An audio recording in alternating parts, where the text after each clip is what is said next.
Police సిబ్బందికి విజ్ఞప్తి, దయచేసి తమ పోస్టింగ్స్ లో రావాలండి. చాలా మంది తమ పోస్టింగ్స్ లో లేరు, వేరే వాళ్ళకి ఇబ్బంది అవుతుంది. దయచేసి ఎక్కడ ఉన్నా తమ పోస్టింగ్స్ కి రావాలి. మీ పిల్లలు మరి వస్తువులు దర్శనం పూర్తి చేసుకొని మండపం వెలుపలికి రాగలరు. మండపం వెలుపల తీర్థప్రసాదాలు స్వీకరించగలరు. మండపం ఎంట్రెన్స్ లో క్రౌడ్ ఉందండి, దయచేసి అక్కడ ఉన్న సిబ్బంది ముందు పంపిస్తూ ఉండాలండి. అక్కడ ఫోటోలు వీడియోలు తీస్తూ ఇతరులకు ఇబ్బంది పెట్టకూడదు. దయచేసి ముందుకు పంపించాలండి. మండపం వెలుపల తీర్థప్రసాదాలను స్వీకరించగలరు. రావాలి. క్యూలైన్ మొత్తం నిండి దయచేసి భక్తులకు మనవి, మీరు త్వరగా దర్శనం పూర్తి చేసుకొని బయటికి రాగలరు.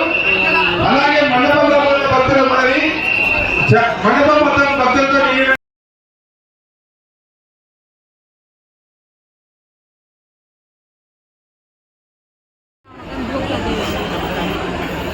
మండపం